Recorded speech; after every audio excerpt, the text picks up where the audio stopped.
Samarqand davlat universitetining geografiya va ekologiya fakulteti ekologiya yo'nalishi 4-bosqich talabasiman. 2022-yilda universitetimizning ushbu yo'nalishiga qabul qilinganman va bu sohani tanlashimdan asosiy sabab hozirgi kunda ekologiya, iqlim o'zgarishi bu juda ham dolzarb muammolardan biri va kelajakda mana shu muammolarni bartaraf qilishga o'z hissamni qo'shishga maqsad qildim.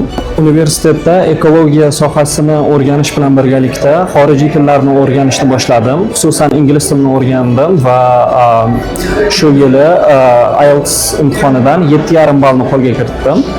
Ingliz tilidan IELTS imtihonidan 7,5 ballni qo'lga kiritganimdan so'ng tushundimki, ingliz tilini o'zi yetarli emas va qanaqadir xorijiy tilni o'rganishim kerak va nemis tilini boshladim. Universitetimizda Zuhra Azimova o'qituvchimiz tomonidan B1 darajagacha nemis tilini o'rgandim va universitetimiz tomonidan universitetimiz talabalariga fransuz tilini o'rganish bo'yicha bepul kurslar Fransiyadan kelgan o'qituvchi tomonidan joriy etildi va men fransuz tilini o'rganishni boshladim. Fransuz tilini o'rganishimga sabab esa fransuz tilida ekologiya, atrof muhit borasida kitoblar, adabiyotlar juda ham ko'p va mana shu adabiyot kitoblarini hech qanday tarjimasiz o'zim tushungan holda o'qishni maqsad qildim. 2024-yilda universitetimizda talabalar o'rtasida xorijiy tillar bo'yicha olimpiada o'tkazildi va bu olimpiadada ingliz tili bo'yicha birinchi o'rinni qo'lga kiritdim.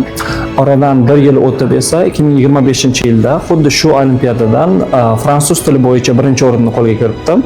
Hozirda ingliz va fransuz tilida darajam C1 va undan tashqari ispan, nemis, turk tillarida muloqot darajasida gaplasha olaman. Hozir 4-bosqich talabasiman va allaqachon magistratura bosqichini o'qish uchun Yevropa universitetlariga hujjatlarimni topshirganman. 15 dan ortiq universitetlarga hujjatlarimni topshirdim va 4 ta universitetdan qabul xatlarini oldim. Qolganlarini javoblarini kutyapman va endi o'zimga mos bo'lgan ekologiya bo'yicha ko'p yutuqlarga erishgan universitetda magistratura bosqichini o'qimoqchiman.